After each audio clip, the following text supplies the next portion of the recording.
Please like this video. It will really help this story reach as many people as possible. Thank you so much for your support. She came home dressed for a rooftop, not a Tuesday. Dark navy dress that didn't belong in our kitchen, new perfume that didn't belong to my past 5 years. Phone held like a remote for the room.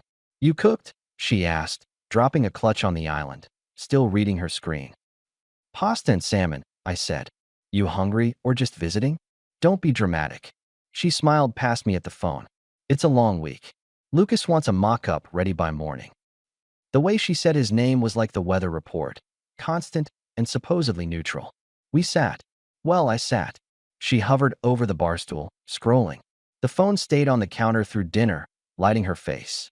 She laughed once, not at me. When I reached across to pull her in for a hug, she paused, then patted my arm like I'd handed her a stapler. "Later, okay?" I'm in the zone. "He's waiting." "Which he?" I asked. "Don't start." The evening ended with a "love you" tossed from behind a laptop screen. No eye contact, just a cursor blinking like a metronome. I fix things for a living. Leaks, motors, all the little systems that keep Harbor District lofts from becoming chaos. That night, I marked 4 system errors. Wardrobe without occasion, phone welded to palm, cooling toward me, Lucas becoming background noise. If I'd known where it was headed, I'd have started taking measurements that second. The text came 2 nights later from a number I didn't know. "Want to spend a night with me?" I stared at it in the service hallway by the boiler room. Smell of machine grease and old seawater thick in the air. The timing was almost funny. I replied with a quick thumb. "I'm married." A minute. Then paragraphs. My full name. My wife's. Her agency. Our address. And the line that turned the wrench. "Your wife's been circling with Lucas for 2 months." Who is this? Arya Stone. I run Stone Creative. 2 years ago, he sweet-talked me. Got a look at clients. Jumped ship. Stole a key account. Landed his promotion. It's his pattern. I'm not asking you to do anything. Doc and Vine tomorrow. I show you facts. You decide. I leaned on the cool cinder block and reread every word. The elevator pinged above me. On the way home, I bought milk I didn't need because I needed an excuse to look at the receipt time later if it ever mattered. At home, Jenna showered and came out in an oversized tee that wasn't ours. She kept her phone face down on the nightstand, which is the same as face up to a guy who notices patterns. "You okay?" I asked. "Just tired." She rubbed her temple. Lucas pushed the timeline. "It's an opportunity window." Opportunity window. Got it. Don't get snide. The board is paying attention. This could move me into the room when the big calls happen. "Which room?" I said. She ignored it. She has a talent for pretending a question was background hum. "Saturday," she added. "There's a thing at the Overlook. Industry people. You should come. It'll look weird if you don't." There was a script in that sentence, and I wasn't the lead. Dock and Vine sits 2 blocks from the water, all reclaimed wood and glasses that cost more than they need to. Ario arrived in a blazer and no patience. She placed a folder on the table like it owed her money. "Ground rules," she said. "I show. You breathe. Then you choose." "Fine." She slid the top photo across to me. Hotel bar shot, low light. Jenna in a black blazer I knew from before we were careful with money. Lucas behind her, hand hovering at her lower back like he owned the air. 2 more photos. A rooftop with those string lights everyone uses, their heads bent close. A conference badge on her lanyard next to his thumb under her elbow at a revolving door. "Staged?" I asked. Arya shook her head. "I don't have time for theater." "You know he's a collector?" "Collector of what?" "Access. He aims at ambitious account leads who sit close to the clients. He makes them feel like the exception, then he gets their files, their ideas, their contacts, and he ships them off to management with his bow on top. When the dust settles, promotion for him, mess for her." "Why tell me?" "Because people like him count on spouses to look away. He did it to me with an agency, not a marriage. I want him flagged in the room that's about to crown him." "Also," she said, dry, "if you want motivation, he's about to put your wife on a path where she takes the heat and he keeps the credit. You're expecting I'll flip a table. I'm expecting you'll be smarter than that." I looked at the photos again. They weren't scandal. They were proximity, and proximity pays dividends. "What's your angle at the party?" I asked. "There's a loft warming at his place next week. His bosses, clients, beacon people. I'll make a toast to integrity in the industry with a memory or two from my experience. If there's anything you decide to put on the table, that's your call. You always this surgical? I had to become it. I nodded. Then here's mine. I don't do rumors. I do records. What do you need? Patterns, entrances and exits. Anything that timestamps. She almost smiled. Now we're speaking the same language. On my way out, I texted Victor Ruiz, our concierge. Victor is a quiet pro, ex-Navy, runs Harbor District like a ship. He notices everything. Victor, odd question. Silver Audi with vanity plate Vance ever in the garage evenings? He replied 15 minutes later. Yep. Guest side. Twice a week, late. Tall guy.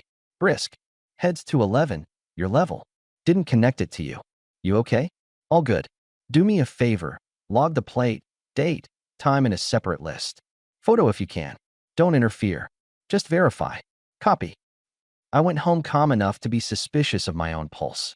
Jenna was at the dining table with her laptop, hair up, lipstick still on like a flag she forgot to take down. How was your day? She asked without looking. Productive, I said. Yours? We're close to something big. Lucas said. I know. She blinked. You know what? That he said something. He says a lot. Don't do that.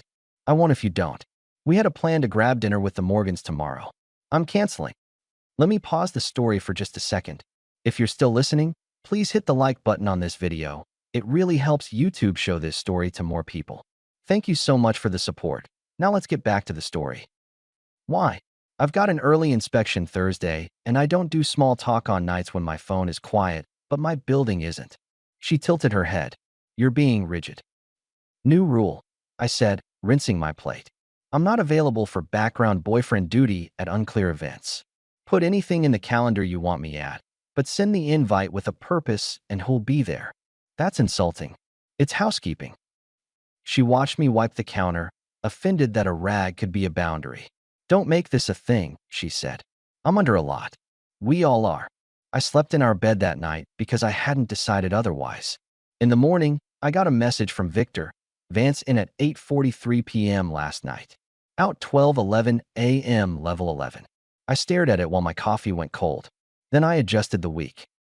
At noon, I stopped by the Overlook, because that's where Beacon's creative team likes to pretend work happens with a view. The manager knows me from fixing their elevator fan last summer. Hey Mark, he said. You back to rescue us from influencers? Just checking something. Thursdays, Beacon crowd still hogs the back corner. Every week.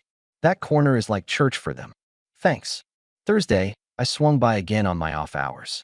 I took the stairs around the back so I could see the tables before they saw me. They were exactly where I expected. Jenna and Lucas in the corner that says, if you sit here, you want to be seen and pretend you don't. He leaned in, his hand on the table, her laugh cued like a chime.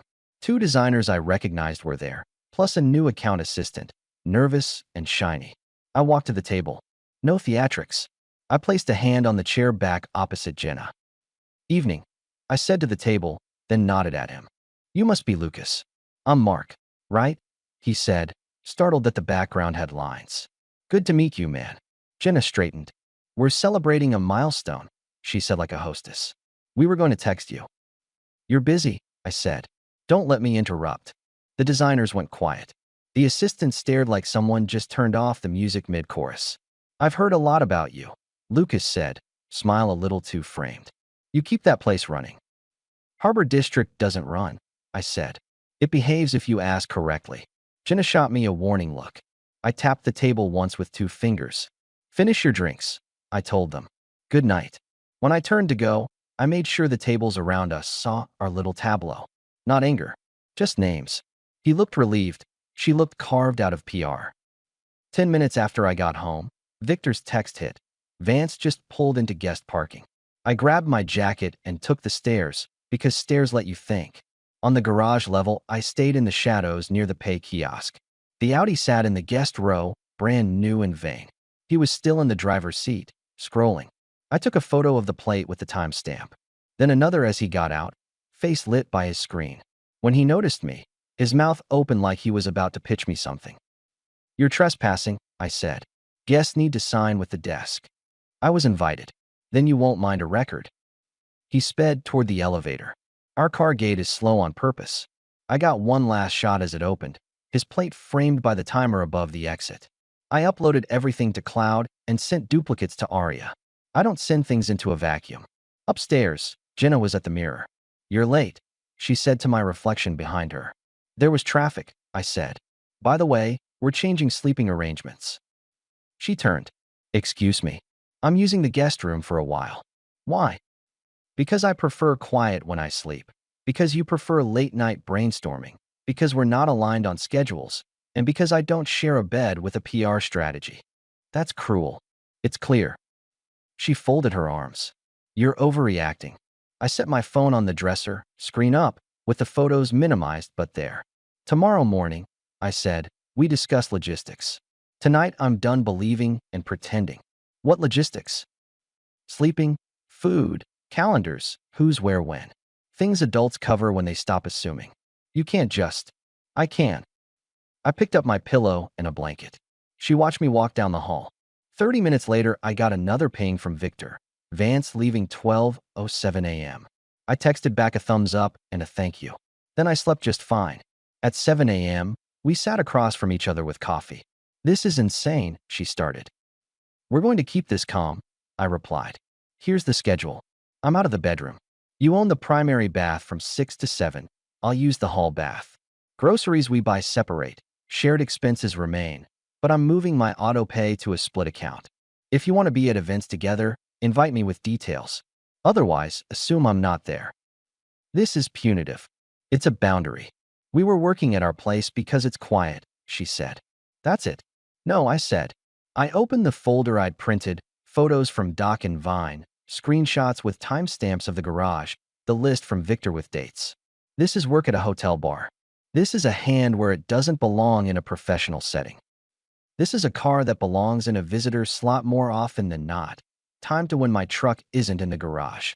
She stared, then went for contempt because it's warm. "Your world is pipes and toilets, Mark. Mine is clients and rooms where decisions get made. You don't know how this works." "I know a leak when I see one." She pushed back from the table so hard the chair legs scraped. "Fine. You want truth? We're going after Franklin Spirits. Lucas is the access point. If I have to be in the room, I'm in the room. You can be in all the rooms," I said. "You won't be in mine after midnight. Don't do ultimatums." "Not an ultimatum. An update." She wiped her eye, then all at once softened. "Look, last night I was supposed to be at Lisa's. We opened a bottle and lost track. I should have called. I know it looked bad." "That's a good sentence," I said. "Keep it for HR if you ever need it." "You're being cruel again." "I'm being honest." She tried one more angle. "Can we talk to someone? A therapist?" "That's not where this starts." "Where does it start?" "Respect," I said. "After that, maybe." The next 2 days she swung between frosty and efficient. She wore blazers that would photograph well, and she kept saying Lucas's name the way people say meeting. Saturday morning, she knocked on the guest room door. "I'm making pancakes," she offered. "Want some?" "I'm heading to the shop," I said. "Turbine on the roof isn't going to fix itself." "Okay. Can we reset after Lucas's party next week? He wants you there. People will expect you." "Noted." "Meaning yes." "Meaning noted. Send me the details." Her eyes softened in that way people use when they want something cheaper than the truth. "It's important to me that you show up." "You want a prop?" I said. "Props don't argue." She swallowed. "Please don't embarrass me." I smiled without humor. "That's your line to yourself." I spent Sunday in the mechanical room, rewriting the maintenance board and adding a new column for guest plates with a simple instruction for the team: log, time, level. We also adjusted the gate timer down a second, just enough to make people uncomfortable. It's amazing what a fraction of a second does to confidence. Monday, Aria texted, "Party Thursday at Lucas's loft. Big crowd. You in?" I answered, "Yes. I'll bring timestamps." She replied with a thumbs up and a line that read like a vow. "Good. I'll bring memory." Tuesday night at the Overlook, I did a small thing that wasn't small. I intercepted Brooke Myers, Jenna's colleague, sharp, reserved, the one whose ideas had a way of becoming Jenna's slides. I'd seen Brooke alone at the bar, staring at the city like it owed her an apology. "Brooke," I said, taking the stool one over. "I'm Mark." I know, she said, cool, like background that learned to speak. You keep the building from catching fire. Trying. I have a question. She glanced at me. I'm off the clock. I need to understand why the story about Jenna and Lucas made it to my phone from a competitor before it made it to me. Something flickered. You got a message. A dossier, really. With his pattern. She sipped her soda. You going to tell HR? No. I'm going to handle my business in my lane. Yours is your call. She set her glass down. Jenna took credit on Franklin. She knew I was building it. Lucas opened doors for her. My slide deck went in under her name. I complained to a mirror, and the mirror told me to be a team player. You sent the tip. I dropped a breadcrumb to someone who enjoys setting traps for men like him, she said. I didn't expect it to end up with you. For what it's worth, I'm not trying to blow up your home. You're trying to correct a ledger. She finally looked at me fully. Something like that. Thursday, I said. You'll be at the loft? I will. And I won't be drinking. Good, I said. People say better things when they remember them. Thursday came with a fog off the bay and a stiffness in the air I'd swear was structural. Lucas's loft is one of those units carved out of a warehouse to look effortless. Brick, ductwork exposed, lights dangling like he installed them himself. He didn't. The room already buzzed when I arrived. Arya stood near the bar, cool as an audit. Jenna met me at the door like she owned the place. You came, she said, relief brushing her voice. You asked, I said. Please, she added under her breath. Play nice. This is important. Always. Lucas floated over, hand extended. Mark, man of the hour. Glad you could make it. No, I said, shaking his hand once. You're the man of the hour. I'm the clock. He laughed like he understood. He didn't. I stepped out onto the balcony for a minute and watched the canal. Two creative directors traded buzzwords near the grill. Brooks stood by the sliders, restrained, watching people like they were data points. Arya gave me a nod that said we were on script. Lucas clinked a glass. Friends, he began. Thank you for coming. New chapter, big things ahead. We've built something special at Beacon, and with partners like Franklin on the horizon. Arya lifted her own glass. If I could, she said, smiling sweet. A word. He gestured, magnanimous. The room turned to her. I've known Lucas a while, she started. I admire his ambition. It reminds me of when he introduced himself to me 2 years ago, curious about my roster, eager to learn. He had a gift for getting close to talent. Proximity is a currency, isn't it? Sometimes you invest it, sometimes you overdraw. A murmuring. Jenna stiffened. Lucas's smile tightened. Arya raised her glass toward him. To doing our best work with clean hands. Lucas forced a chuckle. We all have pasts, Arya. Tonight's about the future. I stepped forward then, holding a manila folder, because props aren't always bad. I placed it on the kitchen island and flipped it open. Since we're toasting honesty, I said, let me add a few calendar notes. Guest plate Vance. In at 8:43 p.m., out 12:11 a.m., twice a week for the last month, at Harbor District Lofts. Sign in. None. Destination? 11th floor. People went quiet in the way only people who smell a story can. This is inappropriate, Jenna said sharply. We were working. My place is quiet. Sure, I said. I laid out the photos from the garage with timestamps, the hotel bar shots Arya had provided, a copy of a visitor log with Victor's neat handwriting. Brooke stepped forward, took one look, and spoke. I saw them at the conference hotel bar, she said. He had his hand at her back. They were whispering over my deck. Brooke, Jenna snapped. That's slander. Correction, Brooke replied. It's context. The senior VP of something coughed. What exactly is the allegation here? There's no allegation, I said. There are times and places. There's a car that learned my building better than my wife's calendar. There's a pattern where someone gets close to a person with client access, ideas migrate, credit follows, and suddenly we're toasting a promotion while the rest of us wonder what we missed.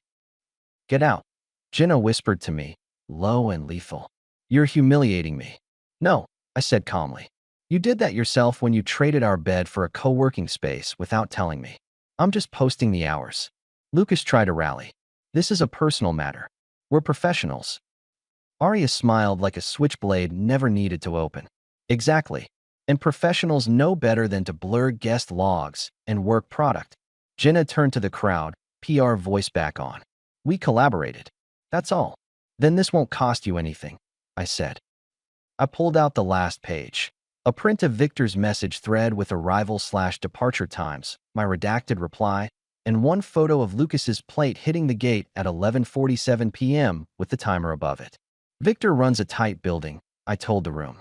He logs. I asked him to tighten. He did. Lucas's jaw ticked.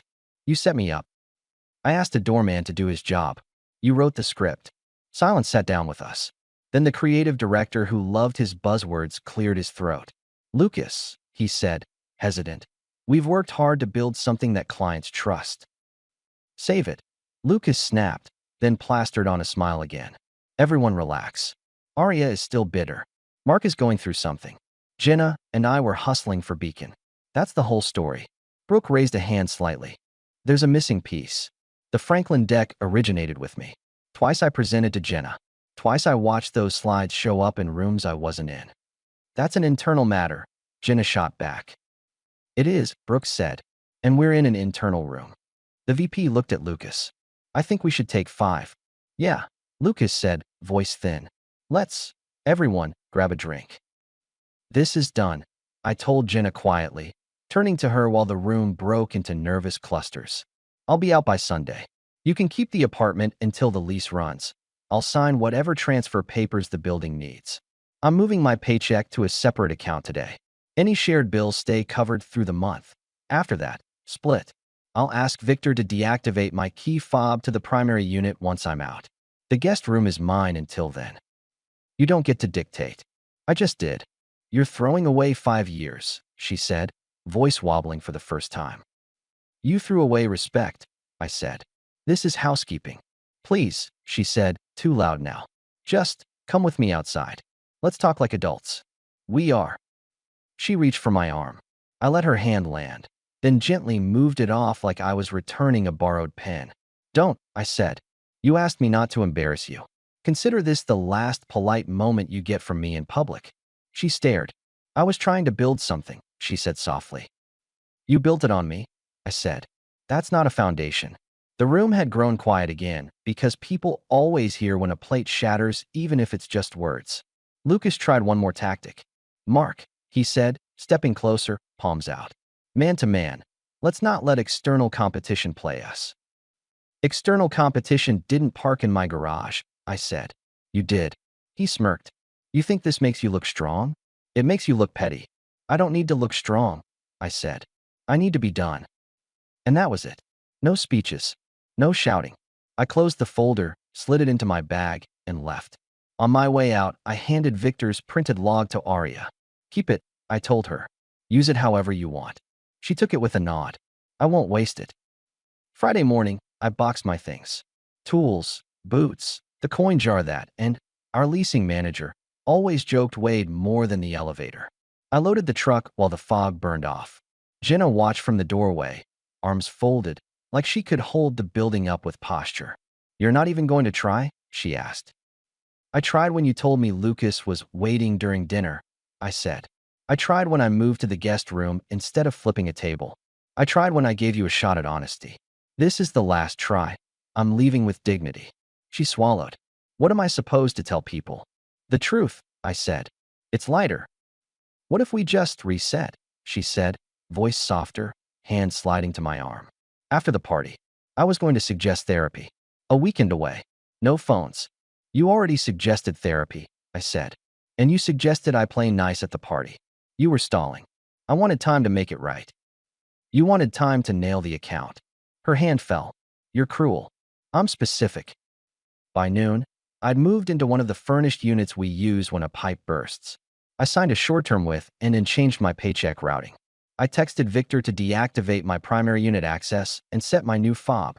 Then I pinged my handyman crew to schedule a Saturday run to move the last heavy things. No drama, just motion. That afternoon, I wrote a short message to Beacon's general inbox. To whom it may concern, please remove my emergency contact info from Jenna Hale's HR file and replace with her sister, Lisa Hale, per Jenna's preference for late-night collaboration. Jenna received a copy. She knew exactly what that meant. I don't do half lines. Brooke texted me that evening. Senior team pulled Lucas into a debrief. He looked rattled. HR asking around about sign-ins, vendor ethics, credit assignments. No idea where it lands. I replied, not my department, but thanks for the note. She sent one more. For what it's worth, I'm sorry. I should have been braver sooner. I answered with the only thing that felt true. We're all braver once a line's been drawn. Saturday, Jenna tried one more soft landing. She showed up at my temporary unit with a grocery bag and a cautious smile. I made those breakfast burritos you like, she said. Thought we could talk. You can leave them on the counter, I said. Thanks. That's it, she asked, voice thin. That's it. What changed you, she said. You used to compromise. I got tired of compromising with a ghost. You make me sound heartless. No, I said. Just focused on a ladder I didn't choose to climb with you. She stood in my doorway, looking at the concrete floor like it had a secret. I didn't mean for this to get out of hand. It didn't get out of hand, I said. It finally hit the open. There's a difference. She set the bag down, stared at me 1 second longer, then left without a goodbye. The door clicked shut. I ate one burrito. It was good. That doesn't mean you eat the next one. By Monday, the building had adjusted. Tenants waved. Victor nodded in that way he has that says he knows and won't make it a conversation. I went on a run at sunrise past the cranes and the water like nothing had exploded because explosions here are mostly internal. A week later, I got the industry gossip in pieces because cities talk. Lucas's loft party didn't land the way he wanted.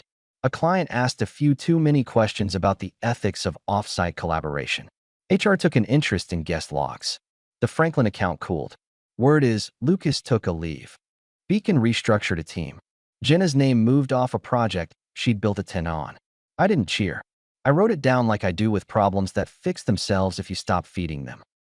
When she texted me a month later, we should talk. I messed up. I want to own it. I read it and put the phone face down. There are times you respond for closure. There are times you leave the silence to do the work. I chose silence. The thing about boundaries is they're not walls. They're doors with locks and a sign that says knock if you're invited. If you're not, keep walking. Now I live in a small house across the canal with a garage that actually fits my truck.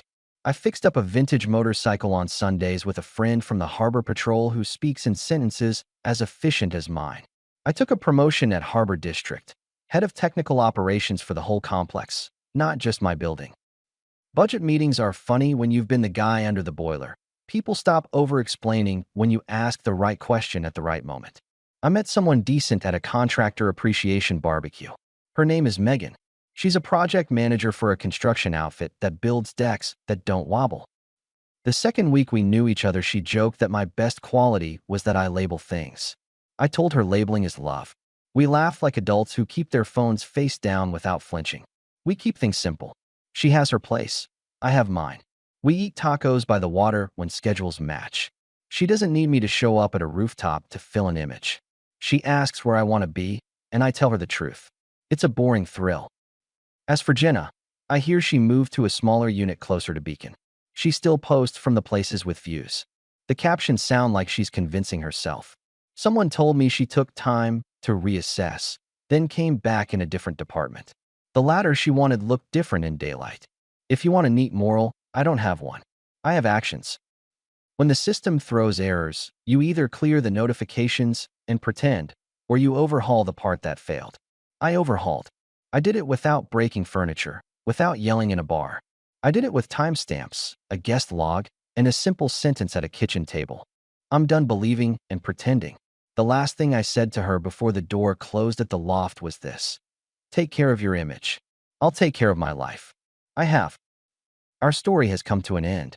If you've made it this far, how about subscribing to our channel? It helps us immensely. I've selected 2 other videos for you that I'm sure you'll enjoy. Feel free to click on them. I'll be waiting for you in the next story. See you soon.